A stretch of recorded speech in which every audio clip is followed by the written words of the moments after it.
I think there's a few things at play there, which are honestly like it's like magic in motion. And I think one, the exposure to nature when you're surfing, being in the ocean, which is the most inky blue place of like magic you can ever experience, is something that is so good for you mentally and physically.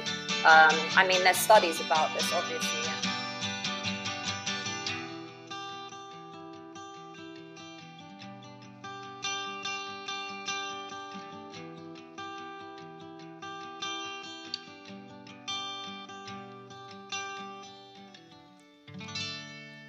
Hello and welcome to the UK Surf Show. We are your hosts. I'm Pete. And I'm Leighton. On this episode, we chat to Sophie Everard. Yeah, or you'll find her Sophie Madtolive on Instagram.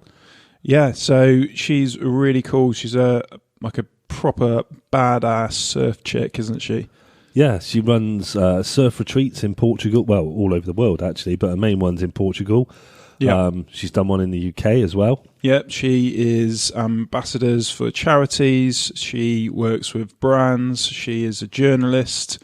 She does quite a lot, really, doesn't she? And not just in the surfing community, but in kind of adventure sports. Yeah, I think she's a fitness instructor as well.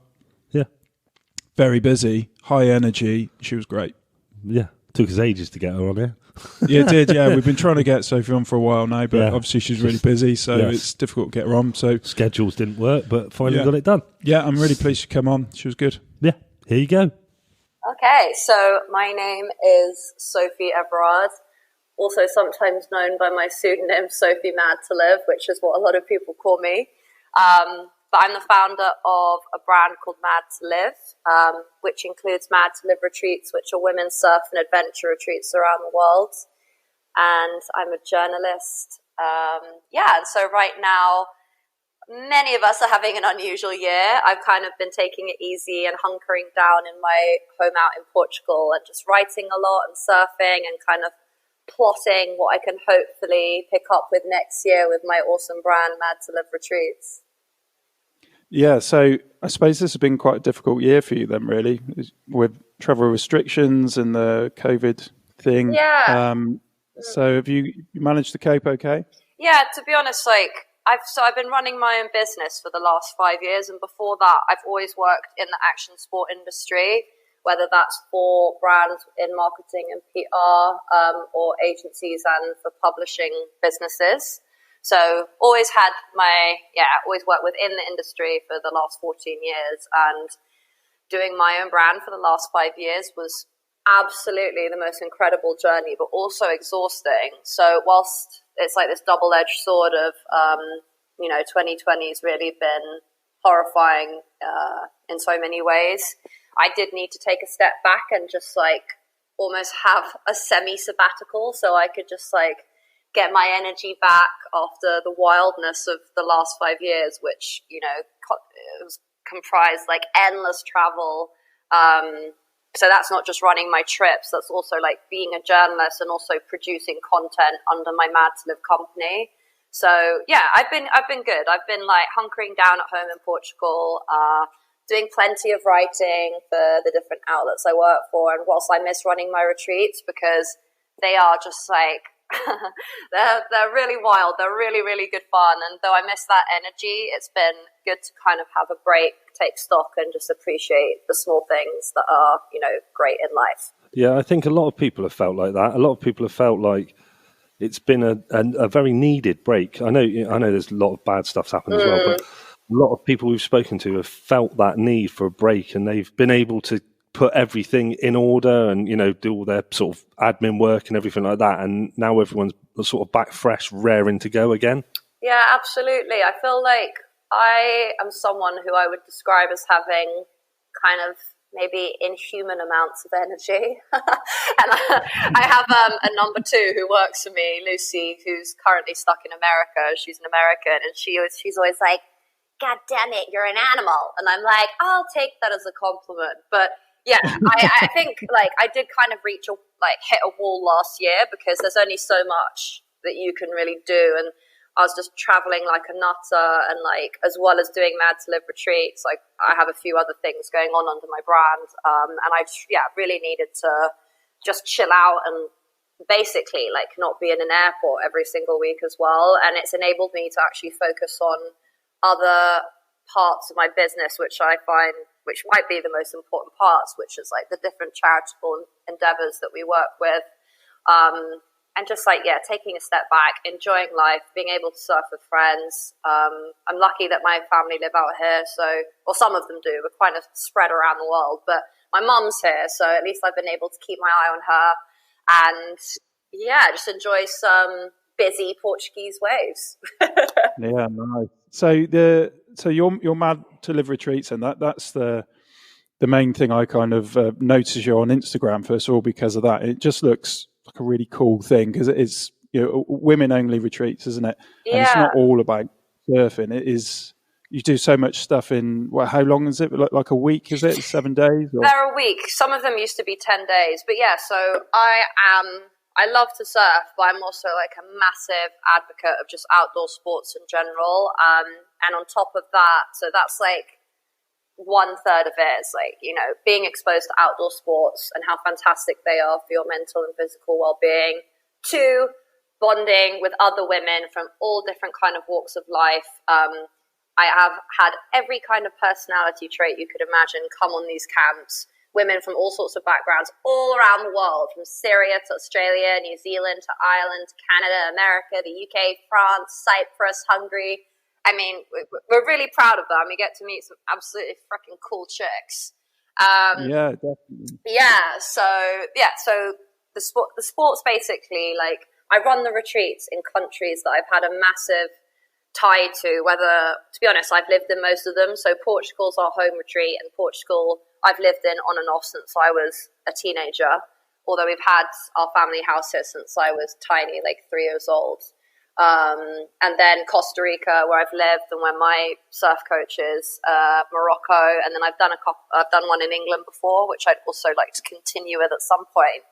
But they're basically showcasing the best of the area, like different adventure sports, working with amazing coaches. And then we have a lot of really amazing action happening through our Mad to Give channel. So partnering up with organizations in the local community, which is a way for our guests to not just give back, but also get a better understanding of either the environmental or social landscape, which has really been really cool. And all our clients have been really up for. So it's been really, really awesome seeing that. Yeah, that's good. That sounds nice. Is that something with the Madtolive retreats? Is that something that happened organically, or is that something you actually, you know, this is what I want to do with my life? How did it all come about at the very start? So I have to tell you, like, when I was a teenager, I had this sudden realization. I was like, okay, I definitely know I want to work within the action sport industry. I was doing a snowboard season when I was 18.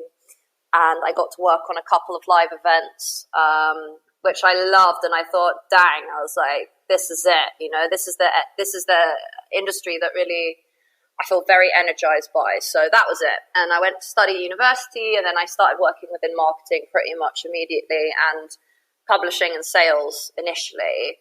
I kind of felt in my gut, even when I was a teenager, that I wanted to do something that could benefit other people. And the thing is, I knew that I wasn't going to be something outrageously, insanely awesome, like a doctor or someone who really saves lives and, you know, does something like that for people. That's a different thing. But I knew in my kind of person. Yeah, we have that feeling. But I knew in my own silly little way, I wanted to do something that would make people feel good. And basically, after a couple of years working within the industry, I knew that I was trying to basically get to a really high point in my career there and accumulate as much knowledge as I could. And I was lucky to work with some fantastic characters and individuals. I had an amazing boss. The last brand I worked for before I started Madtolive was Oakley, and I was the PR manager for Europe. And yeah, I had some amazing inspirational, like, mentor type figures there. And I just got to a point where I was like, I had this vision to start Madtolive, and I'd qualified as a personal trainer and a surf coach, and I was really, really deeply immersed within the world of sport. And I was also frequenting this pretty much 90% chicks only gym, which I loved. And I could really see, like, this was when I was quite young, like how good it made me feel to, you know, not just surf, but just live a healthy lifestyle, to try different sports. And my life became all about that. And after I qualified as a coach, I basically was like, I want other girls to feel this way, you know, like people should understand that there's a fantastic way for you to nurture your own health. And I mean, you know, cerebrally and physically. And that's through exposure to sport, and that it's not too late to ever start something new, that you can continue to challenge yourself, you can push your own boundaries, you can learn about, you know, limitations you thought you had, they don't freaking exist. So Madtolive kind of like sat simmering with me for a little while, and then I pulled the trigger, worked with an amazing branding artist, and she still works with me now, and put it together and just kind of like grew it from the teeny little kernel it was, and that was like 6 or 7 years ago. And my vision had always been to start the retreats, and they've definitely got a very unique DNA because like I said, it's not just about surfing or being women only, it's the fact that it's showcasing the best of the area we're in, exposing the clients to the environmental and like social communities, meeting local awesome chicks, bonding with the other guests on the camps, and then hopefully taking something from what they understand of what Madtolive is. And it's like having that kind of energy and stoke for life that you can really absorb and learn so much from sports like surfing and climbing and mountain biking and horseback riding, and understanding that, you know, you might have that bit more within you than you thought, and you know, it's a bit of confidence you can take within you to your external life, I think. But it's that that feeling that you get when you're doing something like that, which requires like 100% focus. Yeah. All the other problems disappear, don't they? We a few years ago, it was like 10 years ago now, isn't it? A few years ago. Yeah. So we had a extreme sports review website. Yeah. And so we got to do like cool stuff like bungee jumps and skydives and climbing, all that kind of stuff. And when you're doing it and you're in that moment, nothing else matters at all. Like when you're hanging 350 foot off the top of a cliff and we doing rock, paper, scissors to see who went first over a rapid descent forward facing abseil called a wrap jump. Yes. Nothing else matters in that moment at all, and apart from surviving, I suppose. Yeah. But there's something liberating about that, isn't it? And that's, I suppose that's where that term adrenaline junkie comes from, isn't it? That. Yeah, I relate to that term in a big way. But I got to tell you, I kind of feel like I've been characterized by being a slight adrenaline junkie my entire life. And a lot of people would have called me that, but I've actually feel that as an adrenaline junkie, because of this year and being forced in many ways to take a step back, I've kind of like fused being an adrenaline junkie with having a deeper understanding and like a calmer side of me that I've been nurturing and understanding with that. Because adrenaline junkies, like I've had a burnout from working too hard, and you know it's really tough, and I don't want to ever experience that again. So now I've kind of got a more like complete yin yang understanding of like me as the adrenaline junkie, and then also the calmer, more like grounded side, which I've really enjoyed nurturing this year. And I think you can be both. And I think like other adrenaline junkies out there might think, you know, you can only be that, but you can be both. And I've definitely learned that this year. And it's been cool to kind of like take the steps to figure it out. Yeah, I think a lot of people who are labelled an adrenaline junkie, a lot of the ones we've spoken to and people have met in, you know, normal day-to-day life, that people would say they're an adrenaline junkie, they've got a very calm side to them as well, which is, I think they get their fix of everything, you know, from doing those sports that get that pumping, and then the rest of the time they're like quite calm, mellow people most of the time. Yeah, it's interesting, isn't it? Because I think about like, I mean, I'm not the freaking best surfer out there at all, not by any means, or the other sports. They just make me so happy. And, you know, I love to share that. But I think about like really elite and high level athletes I've met in my life. And I've kind of worked with athletes my whole life, whether that's through editorial. I've interviewed some absolutely amazing characters over the last 12 years. And then also working for brands. And that's like working with our key talent. And a lot of the most elite ones, they aren't adrenaline junkies. They're like very grounded. They know exactly what they're doing. There's a very calm Jedi-like approach to some of the big wave surfers I've interviewed, for example, I've interviewed Cotti, who's a legend, and then this Brazilian surfer, big wave surfer out here, Michel de Bouillon, and none of them, I didn't get this whole kamikaze-esque, I'm out there to send it and destroy myself. They're very, prepared, grounded, calm. It's like preparing for when I've spoken to free divers as well, you've got to slow everything down, and it's that amazing focus. And I've learned a lot by speaking to athletes like that. Well, yeah, and also because we've met a few people through doing the extreme sports website we had, and they're actually more safety conscious than what you would think. You'd think, like you said, they'd go in kamikaze, absolutely crazy, and they're actually not. They're the safest people that you could meet. Everything's double checked, triple checked, and if it's not totally right, they won't do it. And so I was quite surprised when we got into that kind of world that it was like that, because you do think they're just going to go full on head first, jump out of a plane. Don't worry about it, parachute, it'll be all right. That's how I used to approach it. And then you pick up a couple of injuries and aches and pains and realize actually you kind of what I love about these sports as well is how you're kind of caring for your body. But then I sort of realized I wasn't, because I was just screaming YOLO and sending it into the unknown.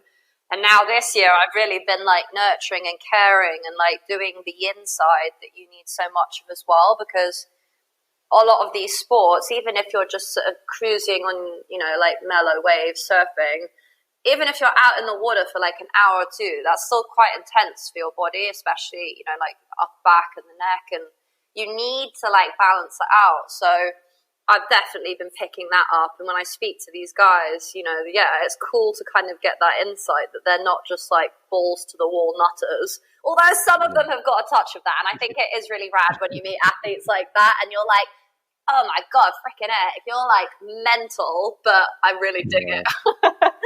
Yeah, no, some of them say. So jump back to the retreats. Is there a reason that you decided just to do specifically for women, or have you ever thought I might do couples or I might do men and women, or is there a reason that you just did women only? I think basically, we've come a long way from I'm the only girl surfing out there. Actually, no, I feel if you go to so many breaks now, the blokes are outnumbered by the chicks, and it's a very different situation to maybe when some of the most iconic female surfers in the world were out there. To be fair, though, sometimes I've been in Devon and I've still been maybe the only girl a couple of times, but I would say that's a rarity. But I think because when I was working at this gym, which was predominantly women, I know, and as a woman myself, I could kind of see how the drop-off rate of girls doing sport starting from high school is insanely bad. And especially with swimming as well, and girls just stop doing it immediately, and then the difference is dramatically different to that of boys. I wish I could have the statistics in front of me, but if you check it, it's true. And I just, the stresses of modern life, and especially when you're working, a lot of these women who come on my camps, very busy, fast-paced career settings, and that's not including the other pressures of modern life that we've got going on, let alone a freaking pandemic. And I really wanted to speak to these women and I could relate to them. So I really wanted to create something that would be beneficial for them and for them to understand that, it's never too late to try these sports, to meet other like-minded people and to take yourself on a crazy adventure that might change your life. Well, actually, my sister booked onto one of your retreats and the COVID thing happened and she couldn't come along. But one of the reasons why she wanted to come on was she went through a transition in her life, and she was quite a high flyer in London and really, really wanted to meet like-minded people and try something new. So I mentioned you to her, and she looked on your Instagram account. She said, do you know what? Looking at Sophie's Instagram account has made me really happy. I've got to go on one of these retreats. And unfortunately, the pandemic hit and you had to cancel. I think it was one of the ones later on in the year. Yeah. It's a real shame. But she wanted. I asked her, is there any questions you'd like me to ask? And she wanted to know: do people stay in touch after your retreats, or is there anything set up that you guys all kind of either meet up or anything like that to kind of keep the community together? Do you know what? I absolutely love that she asked that, because that's probably the most special thing that's ever come out of the retreats. And I have I was just surfing with a girl, Kat, two girls who were both clients on my camps 4 years ago, and they both now live here in the same town in Portugal because surfing transformed their lives. We're all still best friends. We all been to Bali together 2 years ago. But that's just the tip of the iceberg. I have had some insane stories about some of these girls and women who've met on the camps, and they're literally best friends. And I get invited to their gatherings afterwards, and like seeing the electricity amongst them. And it's not just like younger girls, let's say like early 20s. This is like women from like 35 onwards as well. And a lot of them have felt, it can get quite lonely actually, especially if maybe like I'm thinking about some of my clients maybe who might be sort of like in their 40s and 50s. And if you have a really fast paced career, maybe you've decided you don't want to have kids or anything, and just meeting this, like seeing the magic that comes out of them meeting other like-minded women and women they might not usually meet. Yeah, we have a lot of people. I would say 90% of the group stay in touch, and I've actually been on so many different trips and experiences with them since, where I'm the guest, and it's like the tables have turned. And I've personally, like the fact that I have two of these chicks living here now. One of them became a surf coach herself, having been a complete beginner surfer 5 years ago on the camp with me. It's really nice to hear. Oh my God, it's absolutely magical. And like, especially this year, because every single camp we set up a WhatsApp group, so I can kind of see the communication between them as well. But then they'll cut me out and start their own one, and I'm like, that's okay. But yeah, no, absolutely. Like the stories are just insane. It's so cool. That's like probably one of the coolest parts of my job afterwards, like seeing that. Yeah, well, knowing that you're having like a really positive impact on somebody's life, like just for those two people that you said about, like you've changed their life. That must be such an incredible feeling. Do you know what? It's like, it's pretty crazy. I just feel like I'm the facilitator. And if I can do that, I'm putting the elements there for them. But then it's all them. And we've had some really insane stories, because on a deeper level, I really, really profoundly believe in the benefits of a life rooted in sport and adventure and play. And I have had a lot of experiences with that and how it's transformed my life. And it healed me from depression and mourning the loss of my dad when I was really young. So, you know, starting to surf again for me after those things happened to me completely changed my life. And I never, you know, I had a couple of dark patches, and a lot of us do. And I think it's so pertinent today as well. And it doesn't have to be going for a surf. Like, there's a lot of people right now, and you know, they might be stuck in a tier 4 lockdown, but just even getting your nose out into the local park for an hour a day, whether that's on a walk or a run, that kind of exposure to the outdoors can just be so healing. And I really, really believe in that. So my wildest dream with that, it would have, you know, impacted someone in a big way, because I truly believe it can. And I've had some nuts stories about, you know, a lot of people who've come on the camps come when they're going through a life change, or they want to have a life change, or they've just quit their job, or they've just dumped their boyfriend, which we love, or they're like, they're just getting divorced or something. And we're like, yes, come to us.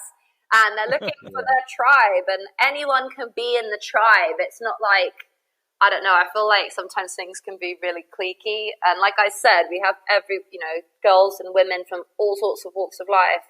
And it doesn't matter where you're from, what you do, what you look like, how tall you are, how small you are, you know, getting out into the water, getting into the outdoors, going on a hike, you're all bonded by that same amazing feeling of stoke and like pushing your limits. And we're kind of all in it together. And I know that can be transformative. And I have endless amounts of testimonials now where people have kind of said that as well. And so in my own small way, to have been able to facilitate that, it's been incredibly rewarding. Yeah, like unreal, to be honest. It like gives me goosebumps sometimes when I think about it. That is really nice to hear. I mean, not on that level, but because we haven't been going very long, but we get messages saying, "Oh my God, listening to your podcast has made me get back into surfing," or "I've just started surfing." And you're like, you know, if one person starts surfing or one person feels better about themselves, that's the whole aim of it. Yeah. But surfing, I can't say it. Surfing specific. What would you say it is? I mean, we spoke to Jamal Yogis when we started this, first of all, and he explained surfing is the movement side of meditation. Which I is like really, that. It really sort of hits. That is summed really it up quite well. That's the best response we've had so far. Yeah. Isn't it? And what can you say it is about surfing that people that do it together and surf together, they seem to just remain friends, or they're all, you know, not as in friends as in always best mates who you go around each other's houses, but they're always friends, and they're always, once they've surfed together, they always you see them at a beach or break or whatever, and there's there'll like always there's a isn't connection. Yeah. I think there's a few things at play there, which are honestly like, it's like magic in motion. And I think, one, the exposure to nature when you're surfing, being in the ocean, which is the most inky blue place of like magic you can ever experience, is something that is so good for you mentally and physically. I mean, there's studies about this, obviously, and like I'm very lucky to have worked with an incredible charity as an ambassador for the last 4 years, the Wave Project. So, you know, like the fact that they're NHS backed, and it's a prescriptive surf therapy, you know, like that in black and white tells you how good surfing can be for you. And then equally, yeah, so you're away from your computer, you're away from your smartphone. There's nothing but you and the elements and yourself. And you can switch off. It's just about focusing on that next wave, or about having a laugh with the people you meet. And I think about everyone I've met surfing since I started when I was a teenager. And surfing is one of those incredible sports. Also like climbing, I think, where the community is pervasively powerful. And I'm so lucky that I feel it's kind of funny because I'll be with my partner, and wherever we go in the world, we might be in the middle of nowhere. Like last year, we were in the middle of nowhere in El Salvador, like literally in the middle of nowhere. And I bump into someone I know through surfing, and he's like, "How?" He's like, "That happens wherever you go." And I'm like, "I know, isn't it awesome?"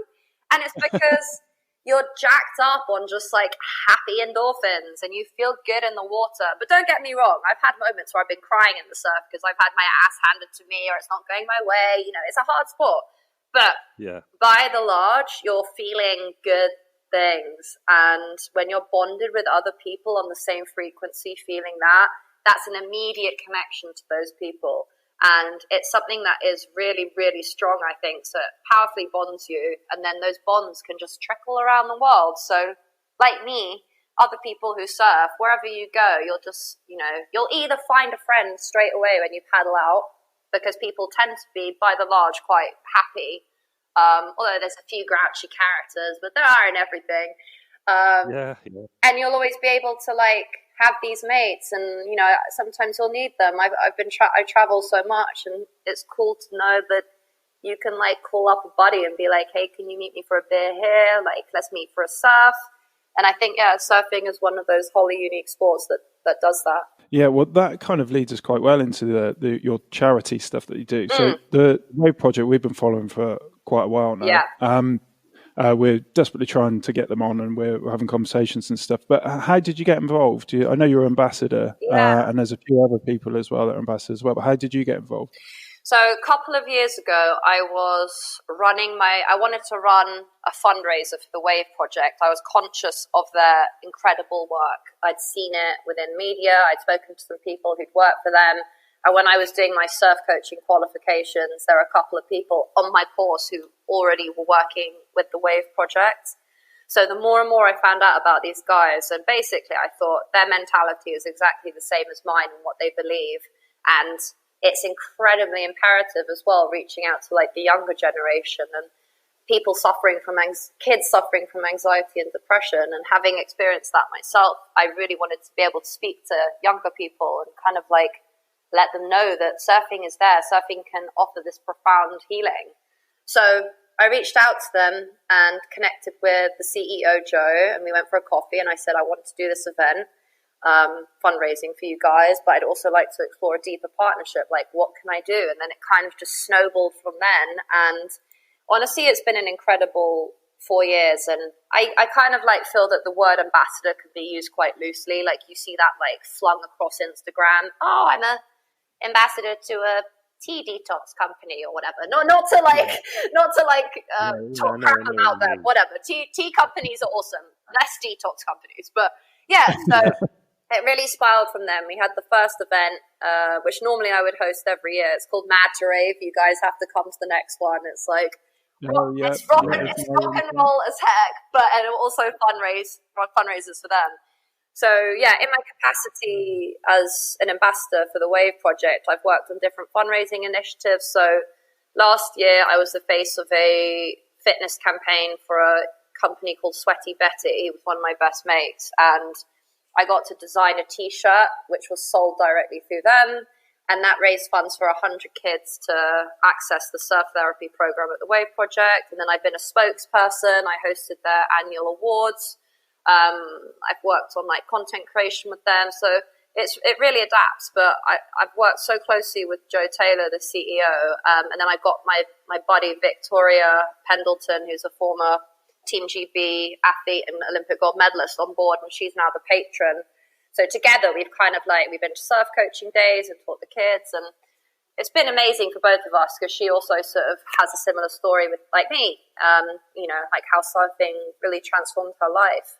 So we really have had such a amazing ride working with the Wave Project. And I mean, I feel like more than ever, their work and work of other charities like that is going to be incredibly important. Yeah.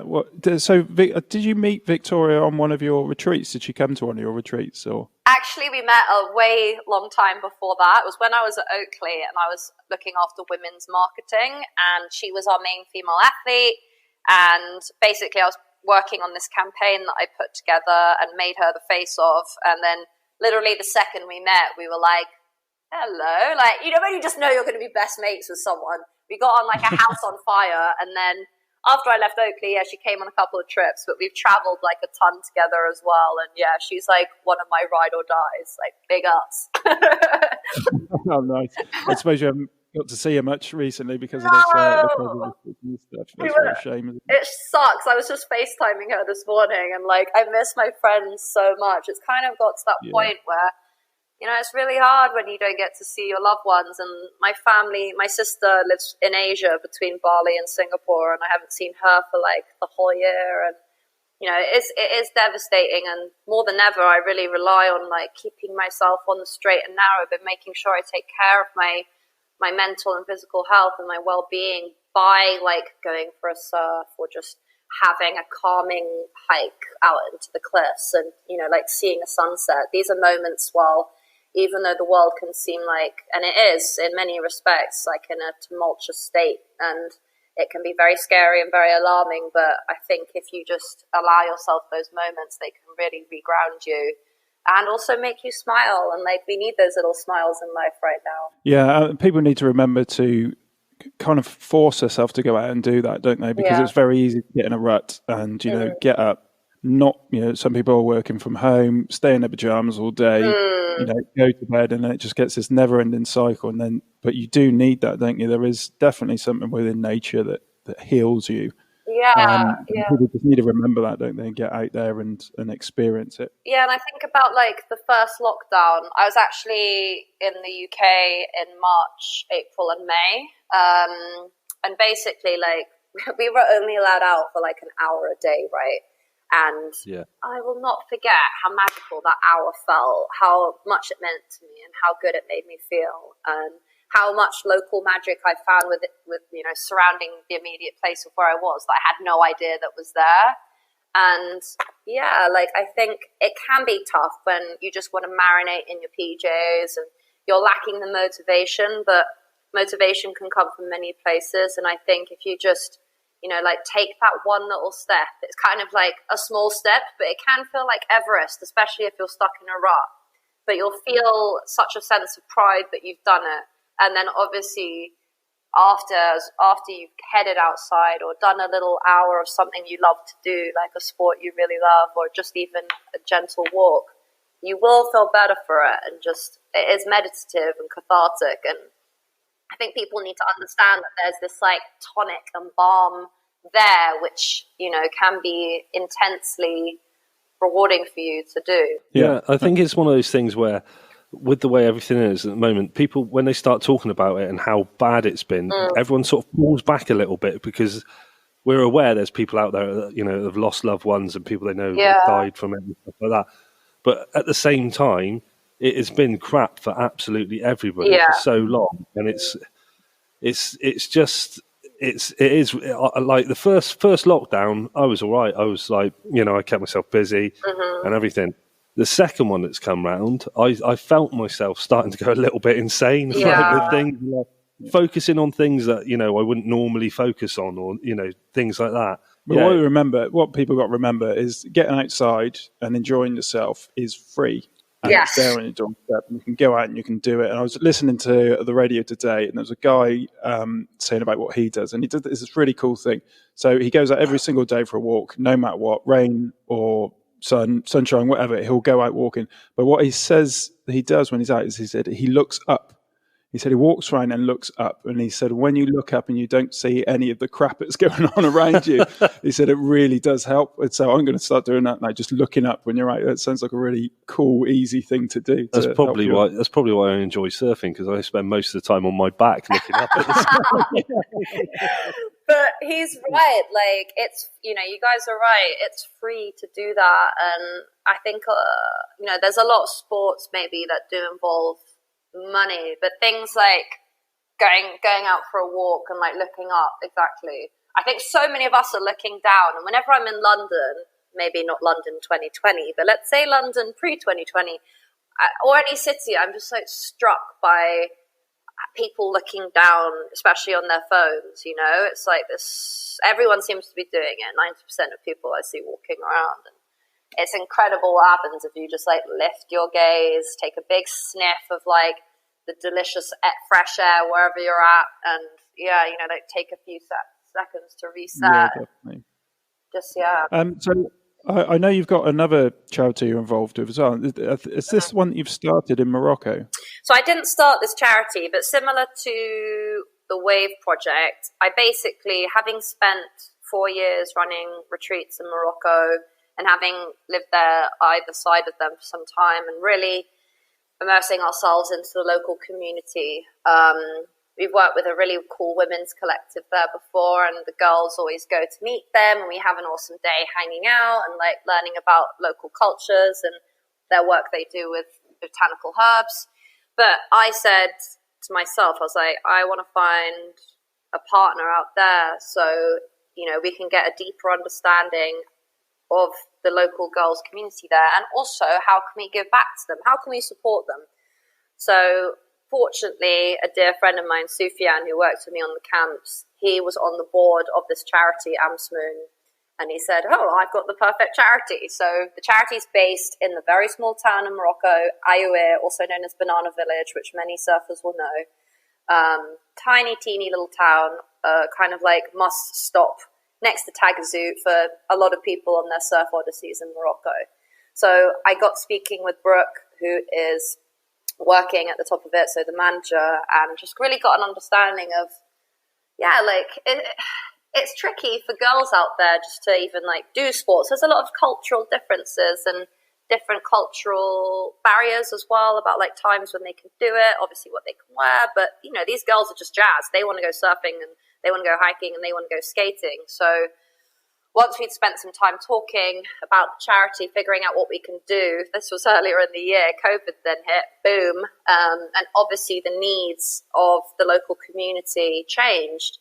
And with Morocco and these tiny little surf towns like Tagazout being so based on tourism and the economy that tourism generates, the needs were really pressing and really urgent. And just like in the UK, the mental health of the youth and the fact that, you know, so many people are unemployed, it was critical at that point for this charity to be active. And the charity Amstermoon is an amazing centre. So they've actually got their own physical space. And they arrange everything from, PE classes, surf classes, skateboarding, cultural expeditions, technology classes, so learning about digital marketing, English classes, debating. It's really, really cool. It's not just for girls, but they have got a wing of the company, Amstermoon Girls. So we put together a big fundraiser this year, and I reached out to the Madtolive community, and everyone was very, very generous. So we really came together basically. We're enabled to buy food baskets for the families which were suffering, pay the rent for the charities, physical bricks and mortar space for the year, so they didn't need to worry about that, so they could focus on delivering all their programs. So it was really cool to see what can happen in a small community like Madtolive when they're called upon. And we really look forward to entrenching our partnership with them, which will be a continuous thing. And we've already got some really cool ideas coming up, so there'll be more to share from that. Yeah, well, that sounds amazing, and it's also a testament to how well you're doing with the people that are coming to your retreats and getting involved with you in the Madtolive family. That you've just got to put a call out and people will answer it like that. And, that says a lot, I think, about you more than it, says about people in general, that, they've come to you, they've enjoyed their time with you, they've got experience from you that they're going to treasure forever. And they're willing for you to, you just put the question out there and people are willing to do that. That's amazing.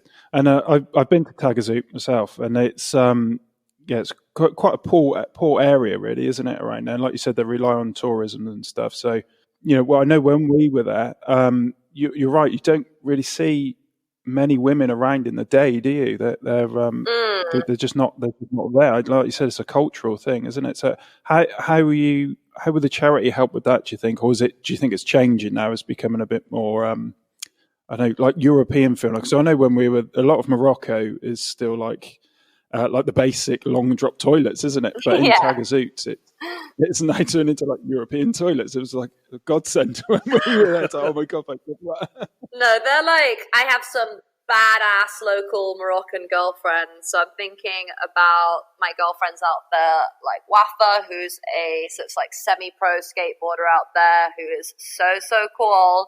So no, I think that's true. It's basically like the logistics actually of providing, say, a fitness class and the time of the day they can actually do it and what they're permitted to wear. It's those kind of like logistics more of how Amstermoon kind of get around that and like enable girls to like participate in these classes. So it's been really cool to learn about that. But I think within my capacity anyway of like running the retreats, I've met and work with, I have some really, really cool local girls who work with me, and they're just badass as heck. They shred. They're so inspiring, not just because they're Moroccan girls who surf, just because they're freaking cool and they rip. And a lot of them are just, I absolutely love going out there. Morocco's got like, for anyone who's been, you guys have been, it's got this amazing magic about it. And I really wanted to do something that would help benefit the community there. So it's a testament to Brooke, who's running Amstermoon, and she does it by any kind of means possible, and she doesn't have a lot of means possible. So I thoroughly recommend, if you love Morocco and you want to find out more, to check out Amstermoon, because they really do a lot of cool work out there. Yeah, that does sound like we definitely will do really that, good place to look. And I noticed earlier you mentioned about you do some retreats as well in the UK, or you've done them in the UK. Yeah. So So how do they work in the UK? Yeah. So basically, when I was living in London, I moved to London in my early 20s, and I knew I had to do it to get to where I wanted to in my career. I kind of like swallowed the lump in my throat because I wasn't that into London as a city myself at that point. It was too big and smelly, and it was way too far away from the ocean. And I was like, oh, frickin' hell. I was like, this is going to be hard. And it really was. And I really found it really, really tough at the beginning. Like big, giant, crazy, stinky cities can be nuts. But then I did gradually discover the magic of London for myself. And what I love is like, it's such a melting pot of different cultures. And like being able to eat some of the best Turkish food you'll ever have in your life, and like some of the best Vietnamese food you'll ever have in your life. And yeah, I've had a lot of fantastic experiences there. But whilst I was there, I think, so I have a couple of best friends, thinking about my best friend Tom, and we would pretty much every weekend nearly drive out to Devon to escape the city and go surf. And one of my friends has a house right on Pottsborough Beach, which is where we spent all our time. And I grew up in Greece. How lucky! I know. How lucky are they? Our jaws are just like we're like.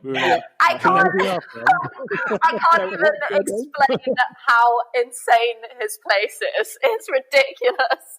And yeah, like I actually thinking about like the UK surf scene. So I grew up in Greece and spent a lot of time in Portugal, and then did my GCSEs and A-levels in England. And it took me a long time to kind of get into the UK, and I just didn't even know that there was like such a cool surf community and scene. And as I started surfing more, which really happened as I was going to Devon so much, I was exposed to the absolutely cool ass community that is English surf culture. And it would make me feel so good going on these trips every weekend with my best mates. So Devon always had this like massively huge place in my heart. And I spent a lot of time there on road trips as well then. So I actually did a collaboration with a brand, the North Face, a couple of years ago. And I got to front one of their campaigns, which was super cool. And then as part of that, I was able to put together a retreat in collaboration with them. And they were like, where do you want to do it? And I was like, definitely in England. I want to celebrate the UK surf culture. I want to introduce the people who come on this camp to the wonders of it, because a lot of these chicks live in London or big cities. They haven't got a freaking clue that like 3-4 hours from leaving the city, you can have your toes in like crystal clear water. Some of the most amazing moments I've experienced surfing have been in England, and a lot of people just don't know it's there. And I think a lot of people this year, with staycations being such a big thing in the UK, whilst it might have made a lot of the breaks a lot more busy everywhere. Same as here, though. Everyone was kind of desperate to get their fix of surf, right?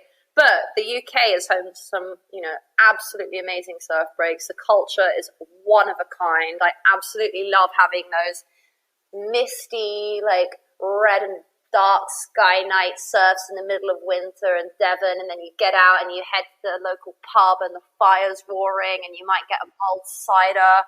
And I don't know, the community is so cool, and I have some fantastic friends within English surf, and putting together that camp was a really special thing. So I'm really hungry to do more of them. Yeah, I thought you were going to say, I put this camp together and it was flat all week. Actually, do you know what?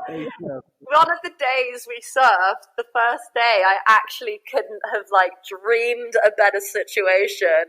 We were like we were at Westwood Ho, and it was what date was it? It was November, so it was freaking cold. But the colour of the sky that time of year in England, it blows my mind. It's like when the sun's beginning to set, and the sunsets are like, you feel like you've died and gone to heaven, and it was glassy and like waist high and just perfect. I'll never forget it. It was one of my favourite surfs of my life. Yeah.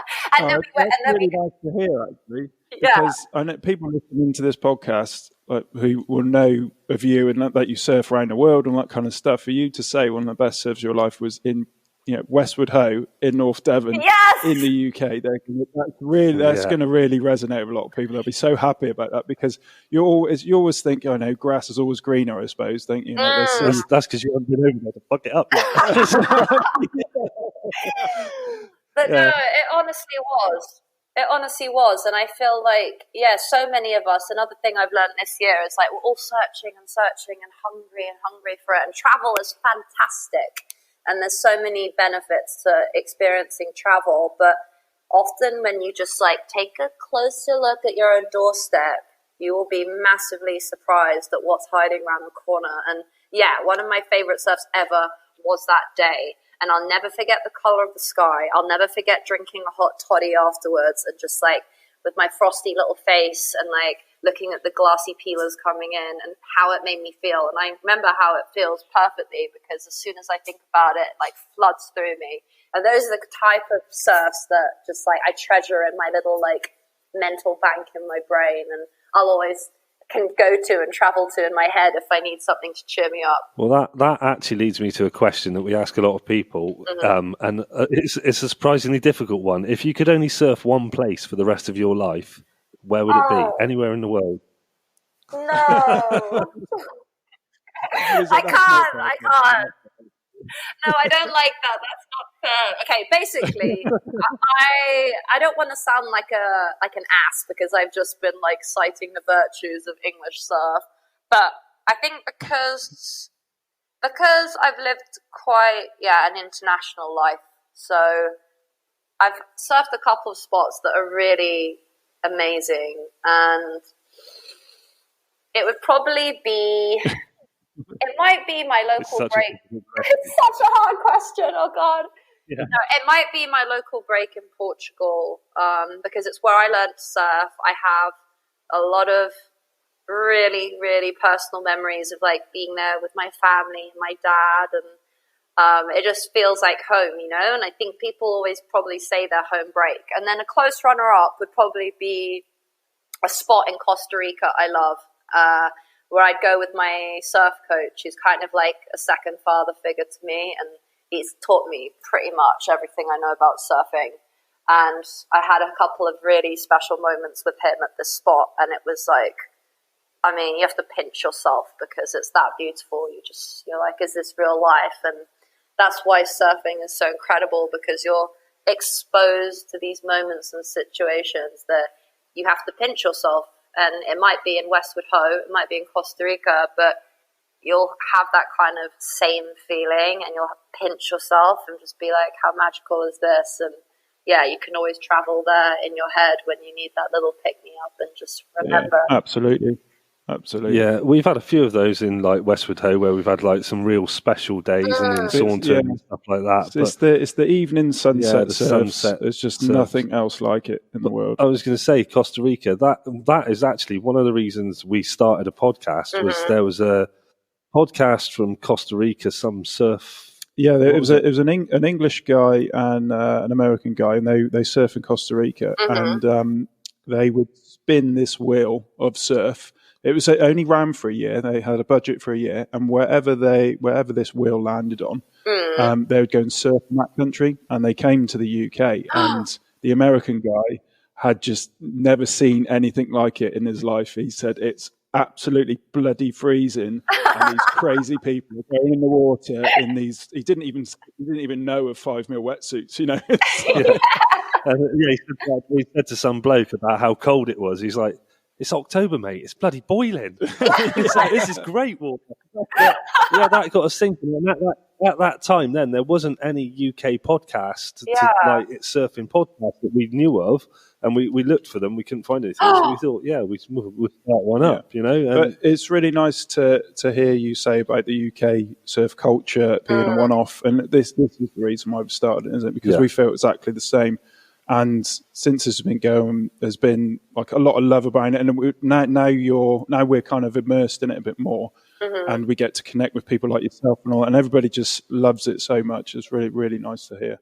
No, yeah, I was just thinking, it's just like it might be small, and a lot of people might not really think about the UK having such a rich surf scene, but it really truly does, and there's some incredible individuals within it as well, and it's just like. Yeah, I mean, the fact that if you ask a lot of people who surf a lot around the world, like, you know, like I've been to a lot of spots, but the fact that the UK is up there for me, and I mean, everyone British will say that as well. They'll be like, the UK, you know, like world-class breaks. Yeah. But it is true. You might have to wait for a special day, but it is true.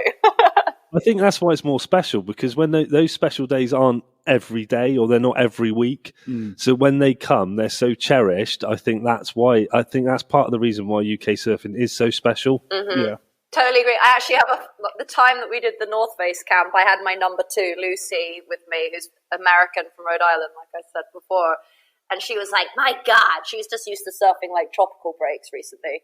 she's like, I have to surf in England in November. And I was like, yeah, you do. And I was like, I'll get you a thick wetsuit and some boots. And I mean, the whole thing was alien to her, but she was just like, she was with me in that moment when we were at Westwood Ho and was like, oh my God. And like was very into the whole hot toddy thing afterwards as well. But after that, she then went back to Rhode Island and was now surfs the winters there as well after experiencing that in the UK. And yeah, cold water surfing. I mean, I've had some surfs in England, like in Newquay, wearing a bikini with dolphins around me in the middle of July. And you're like, what the heck? This is England. And the water is crystal clear, and it's just alarmingly beautiful.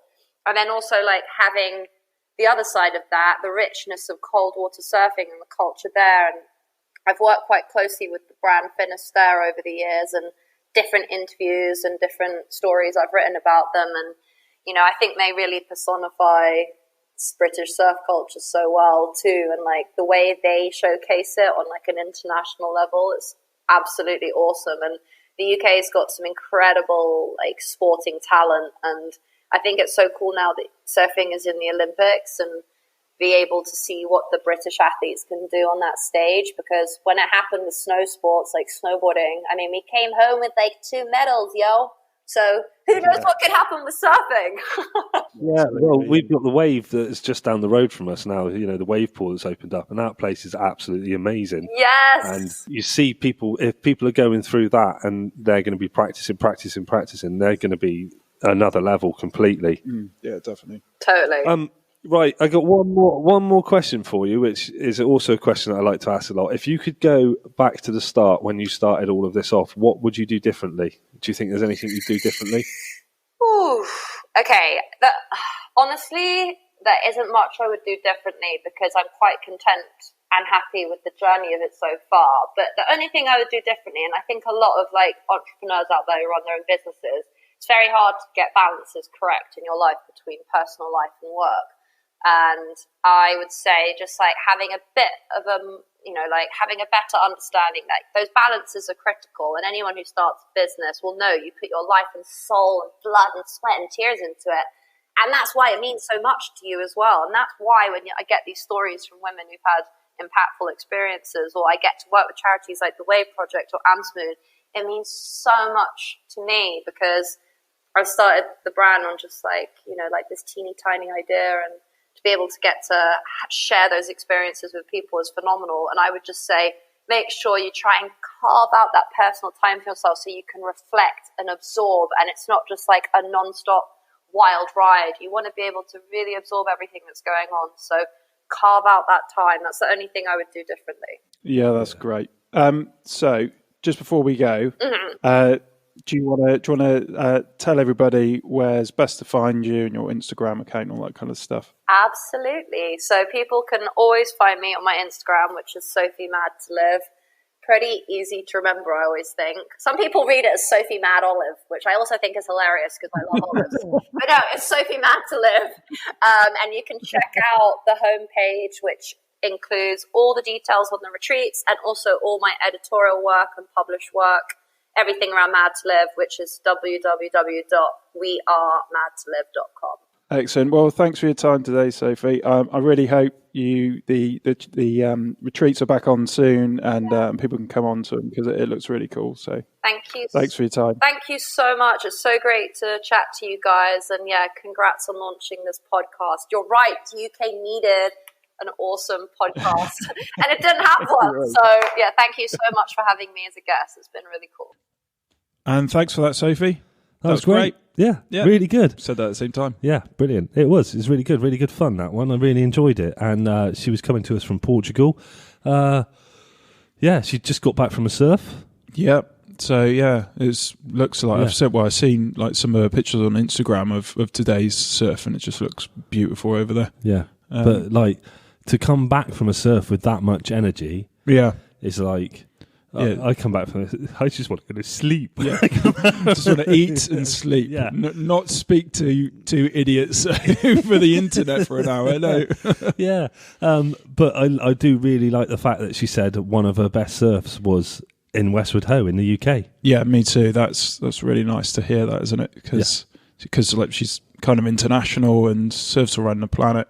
So to know that one of the best places is the UK, that's really nice. Yeah. Also, like we've had one of our best, our best ever surfers at Westwood Ho. Yeah, we did, didn't we? Back in the summer. Yeah, it was. Yeah, so it's nice to know that location's up there and it's not that far. So yeah. So we have a new code coming for our North Core discount code, don't we? We don't know what it is yet, but it's a new one for 2021. Yeah, they're happy. We're happy. Yeah, so we're going to carry it on. People so have it been was using it. Yeah, people have been using it. It was only meant to be for this year, but it's gone quite well. So it's now been extended into 2021, which is fantastic. So thank you, everybody that's used the code. Yeah. And as we said, we'll get the new one out to you as soon as possible. Probably be on a future podcast. Yep, and we'll post... No, we can't post it on Instagram, can we? No, we will talk about it on the podcast. But we better talk about our competition. Oh, yeah. So we're now in January. Yes. And our January Blues competition is well underway. So get your kookiest pictures to us ASAP. Yeah, you can send them to us by Emither, and that is... What? Emither. Emither? What's that? Can't remember. I've heard it off something before. By email, anyway. And... that is the UK Surf Show at gmail.com. You totally throw me. Oh, whatever. I was just going to say Emither every time. Or you can send them to us on Instagram, Facebook, Twitter, wherever you can send stuff. Your kookiest photo. Be prepared. I'm going to put all the photos we receive into a little slideshow video for our Instagram this time as well, and put them all out there. Yeah, and the guys that will win there'll be first, second, and third slot. Yeah. So because we felt so bad last time that we didn't do runner-up prizes, we decided we'd do it this time, haven't we? And there's so many prizes this time that you'll have to go on the internet and look at them on either Instagram or I'll put something on our website. Yeah, we've got so many people involved this year. Yeah, it's well over £1,000 worth of prizes in there, and it's just a ridiculous amount of companies. It's absolutely phenomenal. So get involved, and that will run, and we'll pick a winners end of January. January Blues. Yeah. So thanks for listening today, and hope to see you all again next time. Take it easy. Cheers.